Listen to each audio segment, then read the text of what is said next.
Cuando sí ya ingresan para seguir hablando, porque iba a decir para hablar, para seguir hablando, pero con muchísima más propiedad de inteligencia artificial. Sí, porque vamos a estar hablando con Fiorella Heim, licenciada en Ingeniería Electrónica, presidenta del Consejo de Dirección de Ceibal. Ocupó diversos roles en Ceibal desde su creación en 2007. Y, buenas, adelante, ¿cómo va? Streaming en vivo. Exactamente. Desde 2010 fue gerente de operaciones, les decía, y a partir de 2010 es subgerente general, y de 2016 a marzo de 2027 gerente general, y ahora, como les decía, presidenta del Consejo de Dirección de Ceibal. Y Sebastián Pelle. Sebastián es secretario docente del área de carreras universitarias y de posgrado de la Facultad de Ingeniería de la Universidad Ord. Bienvenidos y muchísimas gracias por acompañarnos. Hola, buen día, ¿cómo están? Bien, ¿ustedes? Arrancamos hoy el programa. En realidad es un programa que tenemos ganas de hacer desde hace tiempo, porque en todos los lunes de No Olvidar, que es un programa de política, de agenda, también de entretenimiento, aparece el tema de inteligencia artificial. Por H o por B, siempre lo estamos vinculando, y en esa vinculación aparecen como dos grandes interpretaciones. Hoy Isma las ponía muy bien en pregunta, que tenía que ver con lo apocalíptico o lo integrador. Capaz que son son dos bien antítesis o muy antagónicas, pero generalmente cuando se habla de inteligencia artificial aparecen como estos dos conceptos. No sé si ustedes lo visualizan de la misma manera o ya van por el camino de integrador, porque básicamente tal vez sus oficios, sus vocaciones los demandan un poco a esto. Arranco con vos, Fiorella, respecto a este cuestionamiento. Mira, desde Ceibal a nosotros lo que nos parece que es clave es el tema de el conocer cómo funciona la inteligencia artificial. Y un poco el preparar esos futuros que vos decís que pueden ser tan diferentes, ¿no? O sea, para un lado o para el otro, generando las oportunidades de igualdad en todos los chiquilines, en lo que es ese conocimiento, en cómo funciona y en qué pueden hacer. Nosotros sacamos ya hace un par de años un manifiesto con los pilares de la inteligencia artificial, y tenemos uno de esos pilares, el más importante, tiene que ver con la alfabetización en inteligencia artificial, en entender cómo es ese funcionamiento. Entonces, te diría que ya hace unos años que en Pensamiento Computacional e Inteligencia Artificial, que es uno de nuestros programas, le enseñamos a los chiquilines en cuarto, quinto y sexto de escuela cómo es ese funcionamiento. También, por supuesto, trabajamos mucho con la comunidad docente. El año pasado, para que tengan una idea, tuvimos más de 1000 docentes participando en cursos de formación en inteligencia artificial de distinto tipo, o sea, desde talleres a postítulos. O sea, hay mucho interés, hay muchas ganas también de los docentes de estar ayornados y de integrar en sus prácticas la inteligencia artificial en distintas formas.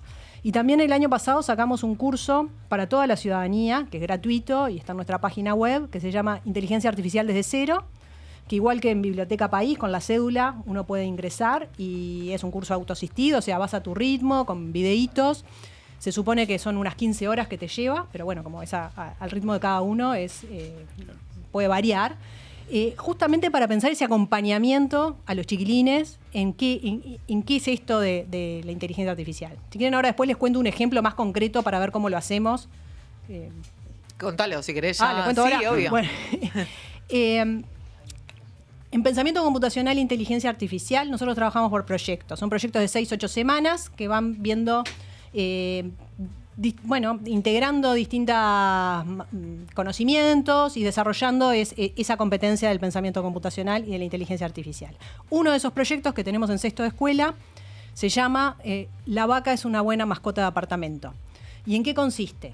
Tienen una página que se llama Teachable Machine, donde uno puede entrenar su propio modelo de inteligencia artificial. ¿Cómo se hace ese entrenamiento? Se hace con fotos que uno etiqueta y le va enseñando a esa inteligencia artificial qué son. Hace categorías. Entonces nosotros les pedimos a los chiquilines que una serie de fotos que les damos las clasifiquen y entrenen esa máquina diciéndole en cada una de esas fotos si es una mascota de apartamento, si es una mascota que va para el jardín o si es un animalito de granja. Entonces los chiquilines ven las fotos, hay gatitos, hay perritos, hay un caballo, van clasificando cada una y le van diciendo a la inteligencia artificial qué es. Eso es lo que se llama entrenar y se llama etiquetar datos. Entonces, ahí van aprendiendo que las fotos, las imágenes son un tipo de datos, van aprendiendo esto de cómo es el aprendizaje, en este caso supervisado, de una inteligencia artificial. Nosotros le hacemos trampa.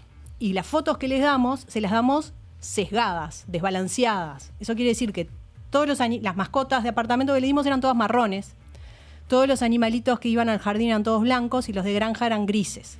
Entonces la inteligencia artificial lo que interpreta de esa información que nosotros le damos es que lo que determina el tipo de animal es el color. Eso se llama extraer una característica y lo hace porque fue lo que le dimos. Entonces los chiquilines después, cuando van a probar con una imagen nueva si su máquina, si su inteligencia artificial funciona bien y clasifica bien, bueno, prueban algunas que le funcionan y de repente ponen una vaca que es marrón y le dice que es una mascota de apartamento. Entonces dicen, ¿se equivocó la inteligencia artificial? ¿Cómo puede ser? ¿Qué pasó? ¿Qué hicimos mal? Entonces ahí ellos mismos empiezan a analizar cómo fue entrenada y se dan cuenta. Ah, claro, porque es marrón, todos eran marrones. ¿Qué pasó? Bueno, hubo un desbalance en el entrenamiento, en los datos que le dimos. Entonces eso hace que me dé información que está sesgada, que es incorrecta. Y empiezan a ver cómo lo pueden resolver. Y una forma de resolverlo es decir, bueno, lo entreno con con imágenes que tengan más variación. Entonces, ese concepto de que yo tengo que tener datos variados que me representen la realidad en todos sus aspectos, lo van integrando porque van viendo qué pasa cuando no lo hacen. En un ejemplo que es muy sencillo para ellos de verlo.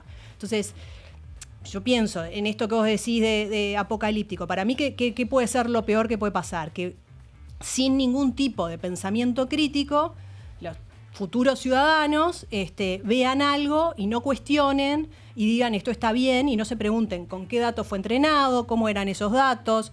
Y si uno de los chiquilines les dice, bueno, para que la inteligencia artificial funcione bien, el balanceo de datos de entrenamiento tiene que ser tal que no produzca sesgos, capaz que no entienden mucho lo que le estamos diciendo, pero si lo ven cuando hacen algo, cuando entrenan su propia inteligencia artificial y ven cómo lo van solucionando y por qué es que está pasando, bueno, les estamos dando más elementos para que en el día de mañana, cuando vean un deepfake o que vean algo generado por la inteligencia artificial, o incluso salidas de modelos que fueron entrenados con datos que quizás no son tan representativos como deberían serlo, bueno, puedan hacer ese cuestionamiento, puedan usar su pensamiento crítico y tengan los elementos porque, bueno, saben cómo funciona.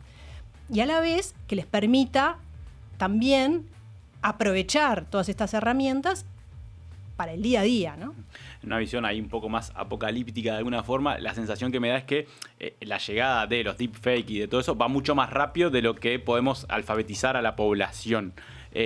No hay no sé si un riesgo, pero como te cuestionás un poco de cuál es la velocidad de una cosa y de la otra y si efectivamente llegamos a tiempo. Bueno, nosotros hace ya varios años que estamos trabajando en esta línea, en conjunto con la educación pública en Uruguay, y ya te digo, con todas estas iniciativas hacia estudiantes, hacia docentes, hacia familias. Estamos hablando de que tenemos más de 100.000 estudiantes aprendiendo en inteligencia artificial cada año, o sea que es un número considerable. Y a ver, la inteligencia artificial ya está, no es que podamos hacer algo para evitar que esté. Entonces, bueno, no sé si hay alguna... a ver, quizás sí podríamos pensar en alguna forma de ir más rápido o de tratar de llegar como con mayor alcance, siempre es posible, obviamente, ¿no? Pero teniendo en cuenta que es un fenómeno que existe y que tiene su ritmo, que no controlamos nosotros, y que nosotros venimos trabajando, ya te digo, el programa de pensamiento computacional existe desde 2017, bueno, ha ido creciendo, ¿no? en cobertura, pero ya hace varios años que estamos preparando a los chiquilines, y bueno, y creo que también a la ciudadanía con estas otras iniciativas, y creo que ese es el camino, ¿no? Claro, hoy hablábamos, Sebastián, en la antesala, y poníamos algunos ejemplos, Isma que usa el ChatGPT para ir a la feria, por ejemplo, y que le efectivice su lista de compras y así tenga menos tiempo, bueno, y otros casos que hablábamos con los compañeros, y a mí siempre me viene la interrogante de ¿no nos hace de alguna manera pensar menos? ¿Y el pensar menos no termina siendo un problema? Sí, esto es obviamente que es un gran problema que tenemos, un gran desafío, que lo que tú mencionás es algo que se llama el síndrome de la completitud, ¿no? El estudiante, por ejemplo, hablando de la universidad, al copiar y pegar siente que aprendió, siente que logró hacer algo, y acá, como decía Fiorella, lo importante es poder desarrollar el pensamiento crítico, que es lo que hace que no solamente copiemos y pegamos, sino que tengamos que hacer todo un proceso de aprendizaje para justamente decir, bueno, aprendí realmente de lo que extraje. Y esto obviamente que es un gran desafío que tenemos de cómo usamos la inteligencia artificial. Hoy hablaban de los riesgos que tiene el deepfake, y bueno, ¿y quién regula eso, no? Porque hoy en día cualquier persona puede, en este programa alguien podría generar un audio de algo que no se dijo, podríamos generar un video de una persona haciendo algo en un lugar donde no estuvo, y esto obviamente es un gran problema y que conlleva tener que definir un marco regulatorio sobre cómo se usa, cuáles son los límites, y que tengamos en cuenta que hay países que ya lo han hecho. En el ejemplo de... Recordemos que Italia en el 2023 bloqueó la inteligencia artificial a través de ChatGPT, por ejemplo, después lo reactivó. China tiene su propio marco regulatorio en el cual define qué es lo que se puede usar, inclusive ha bloqueado servicios externos, y nosotros tenemos que ir hacia justamente el camino de pensar, bueno, cómo se usa la inteligencia artificial en forma responsable, ¿no? Y en ese desafío me imagino también, y esto va para los dos, está el cuestionamiento propio de, bueno, ¿qué nos distingue a nosotros como humanos, ¿no? Capaz que acá yo me voy un poco más al carajo, perdón la palabra, en cuanto a lo filosófico en sí mismo, pero digo, es una herramienta muy eficiente que lo que hace es recabar una infinidad de datos, obviamente siempre acorde al objetivo de búsqueda, o lo que hablábamos también, mismo de nuestros oficios. Hoy Diego decía, en todos los rubros alguien se puede ver afectado o tener el miedo de que puede perder su trabajo. A nosotros nos pueden replicar, nos hacen grabar determinada cantidad de palabras y listo, y sacan un programa con nosotros sin nosotros. Entonces, ¿cuál es nuestro valor agregado, ¿no? ¿Está esa disyuntiva entre ustedes, los especialistas en inteligencia artificial? Mirá, nosotros lo que apostamos es que los chiquilines puedan desarrollar su creatividad, su pensamiento crítico, ya lo decíamos, y un montón de habilidades con estas herramientas. Y tratar de que tengan, y acá creo que es muy importante pensar en Ceibal como política pública, ¿no? Que hayan nacido donde hayan nacido, no se generen brechas porque algunos sepan usar estas herramientas y otros no. Porque en el futuro, a mí me parece que uno de las claves va a ser quién sabe usar estas herramientas para hacer algo más con su creatividad y que le pueda usar como asistente y como herramienta de los que no. Entonces me parece que ahí clave en Uruguay el poder tener políticas públicas que traten de que no sucedan estas brechas, como hace 18 años con Ceibal y las computadoras, en otros aspectos, pero con la misma idea, ¿no? O sea, la tecnología pudiendo hacer un montón de cosas que hacemos en nuestro trabajo y facilitarnos ese trabajo y tratar de que todos y todas podamos tener ese apoyo, esas herramientas y ese potencial de hacer más. Me parece que ahí también es clave. Nosotros en Ceibal lanzamos, con el presidente de la República, el 26 de marzo, el Laboratorio de Inteligencia Artificial en Educación. Es un laboratorio regional y que tiene esta mirada desde nuestros problemas, desde el sur, desde nuestras necesidades, para poder desarrollar o probar herramientas que existan en inteligencia artificial que nos permitan mejorar o resolver algunos problemas nuestros en la educación y servir de referencia también en la región. Yo creo que en esto Uruguay también se distingue.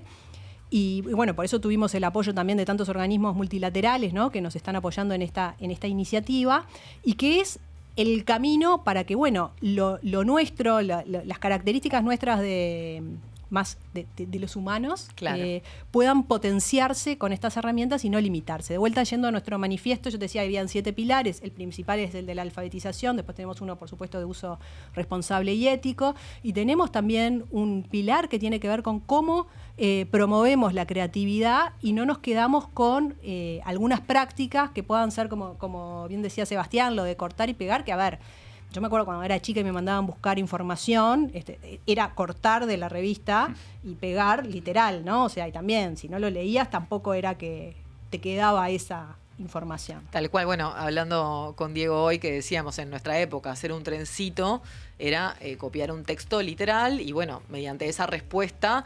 mediante esa pregunta que te hacían, vos respondías según el texto que tenías. Pero ahora ChatGPT te hace el razonamiento, te analiza la pregunta, te la interpreta y te da la resolución del problema. No es solamente un texto en el cual se copia.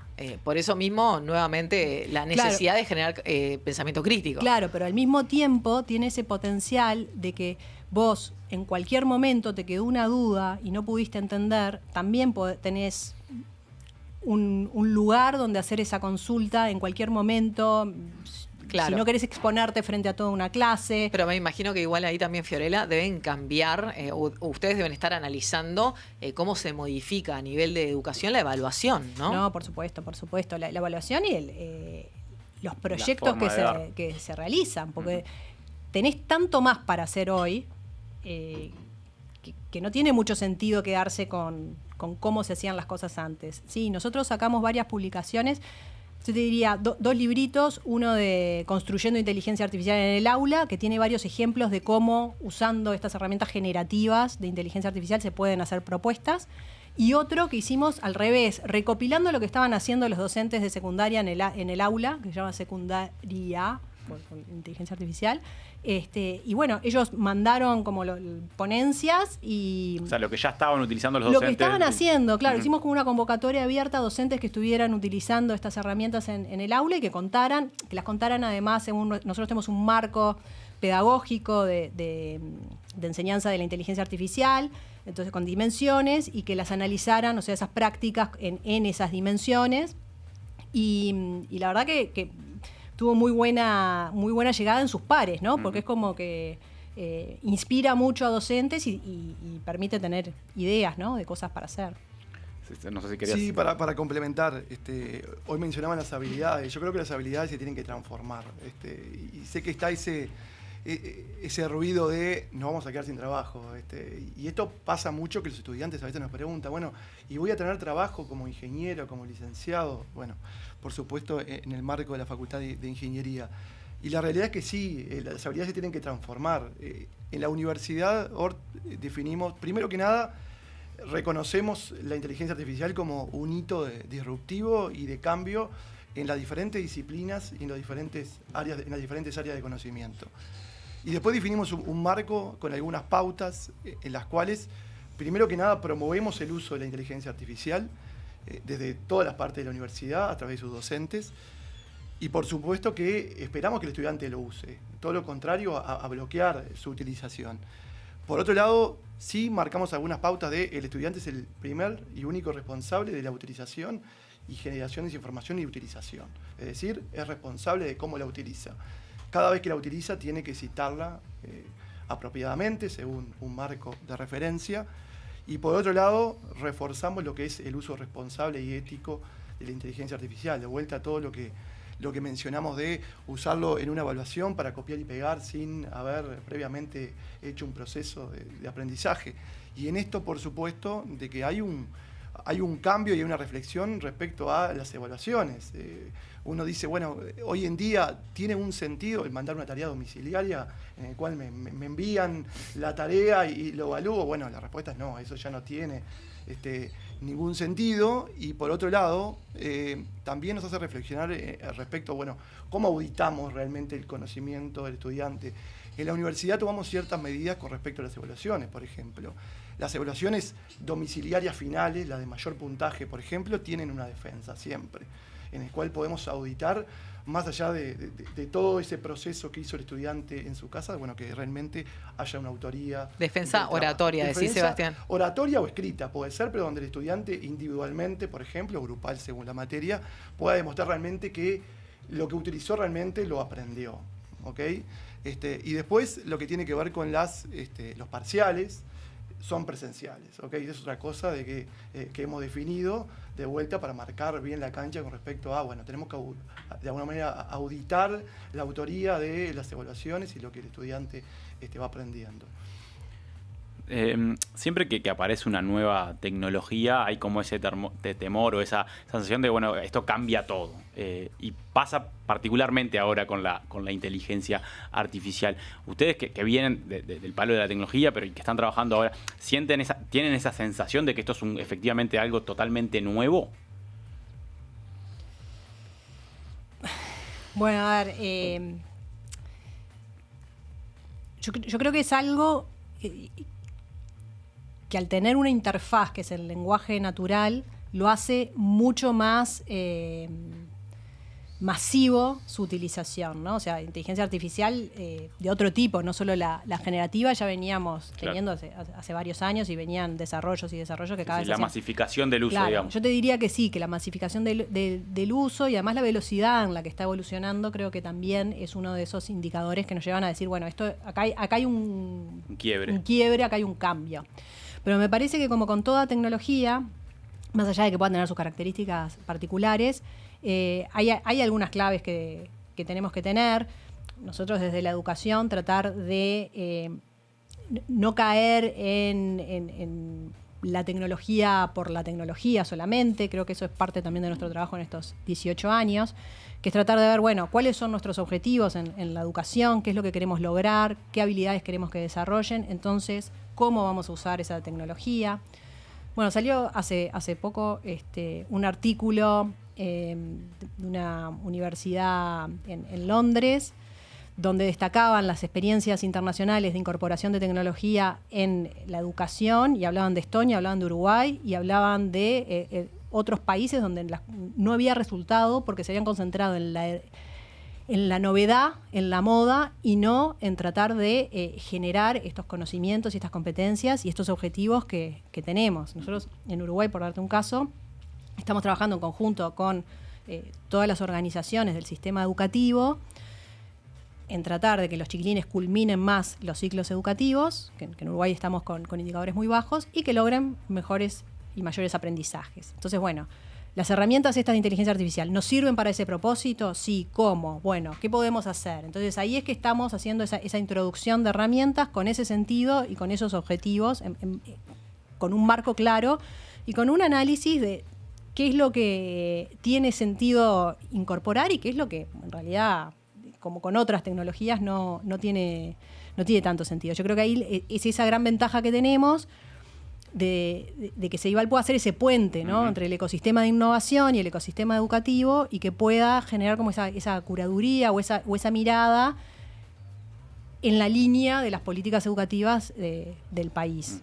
Bien, ustedes que como nosotros vienen de la era analógica, ¿en algún momento piensan o consideran en consecuencias que puedan llegar a ser negativas ante el uso desmedido, no solo de la IA, sino de la tecnología en sí mismo? Y me refiero a pantallas, a celulares y a computadoras. Capaz que voy a dejar a Ceibal de lado porque es una herramienta educativa que creo que le ha hecho muy bien al país, pero me refiero a fuera de las instituciones, fuera de la ORT, fuera de Ceibal, el uso constante ya hasta de nuestras generaciones también, ¿no? Y cómo nosotros nos adaptamos, pero ni que hablar de los nativos digitales. ¿Se sabe de algo en cuanto a la consecuencia que puede llegar a tener? O sea, hablo de algo tan tangible, en mi caso, como las cervicales, por ejemplo, que las tengo arruinadas, o algo también más que ver con razonamiento, pensamiento crítico, etcétera. A ver, personalmente creo que el tema de los medios digitales a los niños, a los adolescentes también, es un tema que está sobre la mesa. Pero acá la inteligencia artificial como que nos contrapone y nos hace reflexionar en algo. Por un lado siempre nos dicen, bueno, los niños no deben tener tablets, no deben tener celulares. La inteligencia artificial es algo que viene para quedarse, por supuesto, y que de alguna manera nos hace repensar las habilidades que tienen que tener los niños desde la escuela, el liceo, la universidad. Y tenemos eso de que imaginemos las habilidades de antes y las habilidades de ahora que se tienen que tener para el futuro, y uno se pone a pensar, ¿está bien que un escolar no tenga acceso a la inteligencia artificial? Bueno, es algo que por ahí nos hace reflexionar mucho, porque tenemos que tener claro que tienen que tener acceso, tienen que conocerla, pero a la vez, bueno, ¿cómo la limitamos? Bueno, Fiorella acá seguramente me va a poder ayudar, pero ¿cómo la limitamos para que sea de forma adecuada? Pero yo creo que sin duda que tenemos que ir incorporando cada vez y paulatinamente más estas herramientas, porque estamos de acuerdo que no es agregar tecnología por agregar tecnología, pero no hay duda de que estas habilidades que hoy proyectamos, que tienen que tener las personas, incorporan la inteligencia artificial. Yo a veces pienso en cosas muy simples. Por supuesto que hay áreas que son más afectadas que otras con la inteligencia artificial. Si hablamos de un call center, atención al cliente, promoción, marketing. La medicina es afectada porque hoy en día la inteligencia artificial me permite evaluar cientos de radiografías en muy poco tiempo, me permite dar diagnósticos preliminares, pero esto no quiere decir que el médico vaya a dejar de existir, ni que el docente vaya a dejar de existir porque use la inteligencia artificial. Pero son, de alguna manera, habilidades que tenemos que ir adquiriendo. Entonces, creo que hay un equilibrio en decir, bueno, hasta dónde está bien incorporarlo, hasta dónde está bien incorporar la tecnología, pero no hay duda que la inteligencia artificial es un hito importante que nos hace reflexionar en ese sentido, ¿no?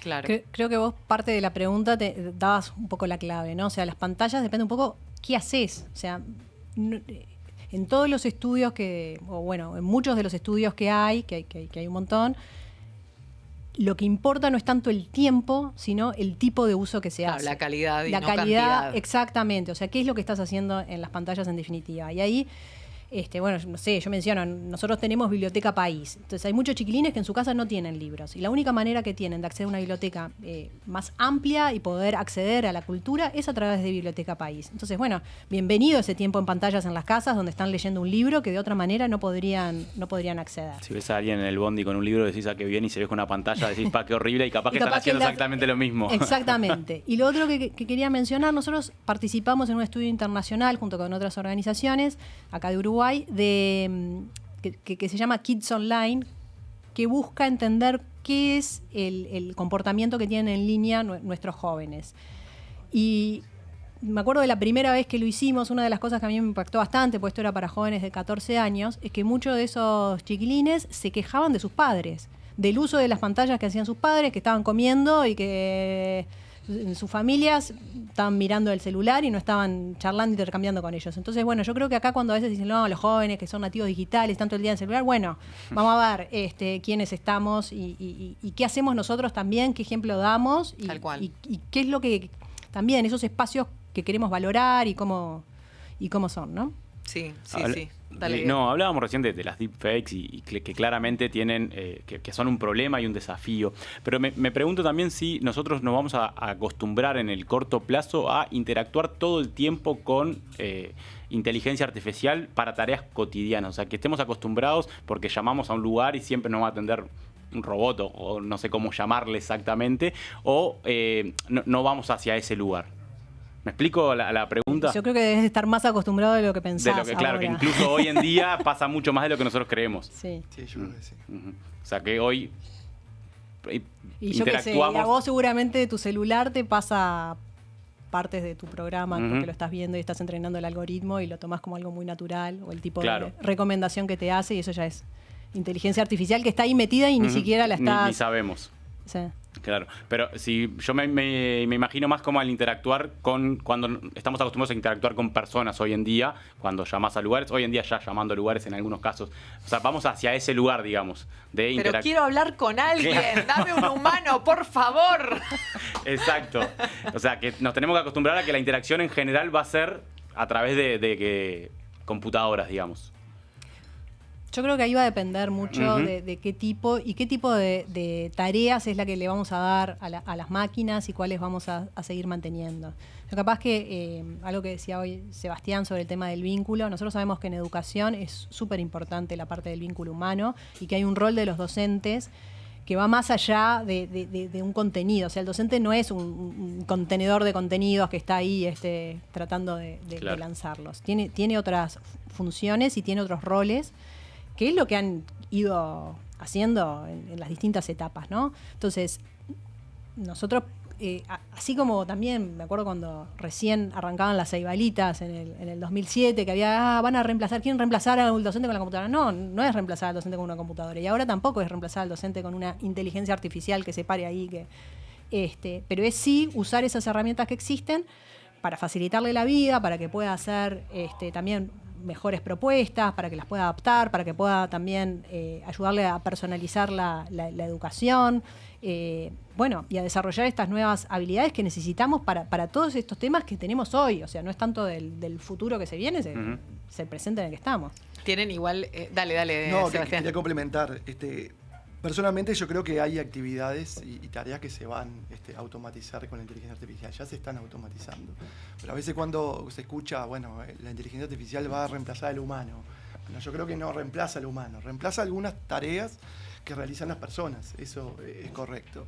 Entonces creo que acá cobran relevancia otras habilidades y uno observa qué es lo que cobra relevancia que no puede hacer la inteligencia artificial. Bueno, la inteligencia artificial no tiene conciencia. No puede dar contención emocional. Hoy Fidel hablaba del docente. Bueno, el que piensa que la inteligencia artificial va a ser reemplazada por va a reemplazar al docente, no entendió la enseñanza, porque el docente es mucho más que transmitir conocimientos. Hay contención emocional, hay empatía, genuina empatía, no lo que me dice ChatGPT a veces como bárbaro, va muy bien, y uno se siente como súper contento.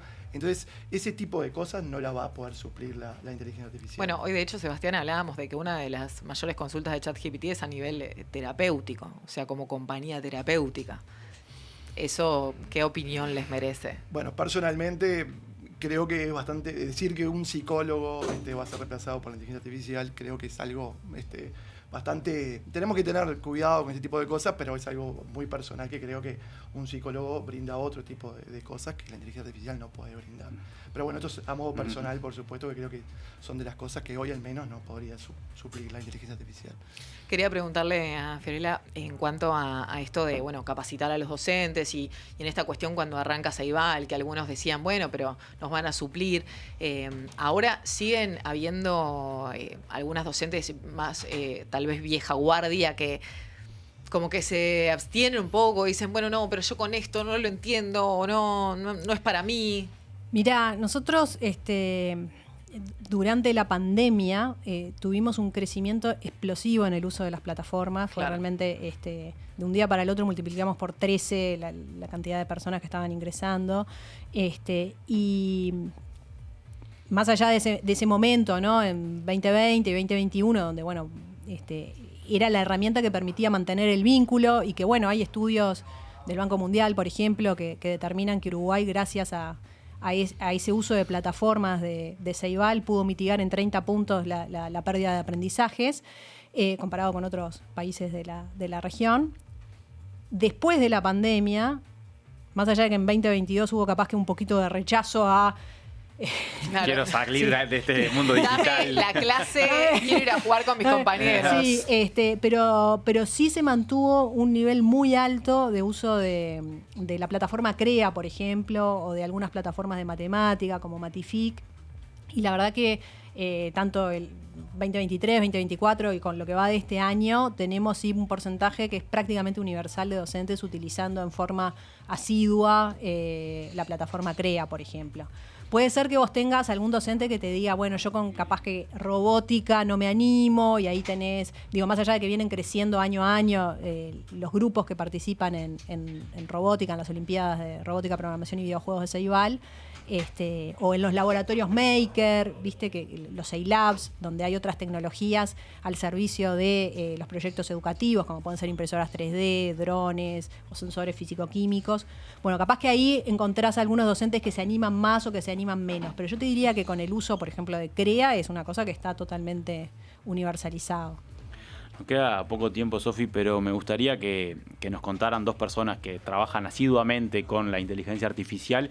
¿Qué procesos hicieron más eficientes en su vida cotidiana a través de la inteligencia artificial en el último tiempo, ¿no? Procesos que antes hacían a diario que hoy en día los suplantaron por algún tipo de herramienta que les haya ayudado a ser más eficientes en el tiempo.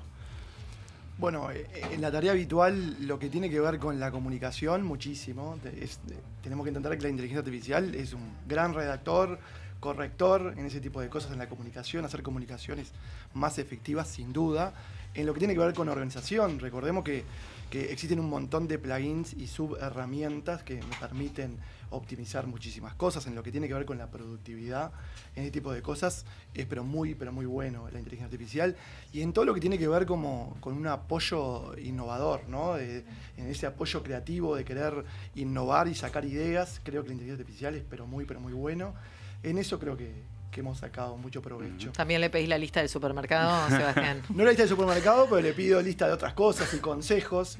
Y muchas veces con mis hijas, tengo 3 niñas, y a veces consejos, che, ¿qué podría hacer? O cómo podemos diseñar un nuevo juego para algo.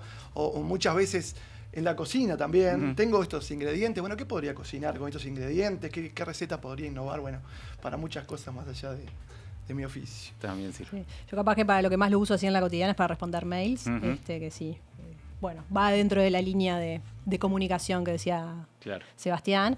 Y después, bueno, a veces con los equipos también para visualizar ideas, es muy buena esa capacidad también. Como ¿no? brainstorming, digamos, como Sí, disparador. Como disparador, o como para que te haga mismo cuando están programando, no te va a hacer la programación la final, pero te hace como una maqueta, entonces vos ya visualizás ahí de repente alguna herramienta interesante, sí, y te ayuda a discutir sobre un boceto, ¿no? Claro, Entonces, interesante. ¿Vos, Diego? No, la uso mucho menos de lo que debería. Ahora te quedaste con esa sensación que la estás corriendo atrás fuerte, ¿no? Tal cual. Pero no, en algún uso le doy en el trabajo para responder algún mail también. A veces como traducción de algún idioma que se me complica un poco más. Y el split, sé que lo usás. Sí, bueno, también. Sí. Después probablemente hago mucho más uso, como decíamos hoy, que ni siquiera me doy cuenta que hay inteligencia artificial detrás. Bien. Bueno, Fiorella, Sebastián, ha sido un placer recibirlos aquí en De No Olvidar. Quedamos a las órdenes también para cuando deseen comunicar innovaciones o lo que consideren pertinente a raíz de este proceso y sobre todo teniendo en cuenta la importancia que puede llegar a tener en la evolución educativa. Así que muchísimas gracias por su tiempo. Bueno, muchas gracias por la invitación. Muchas gracias.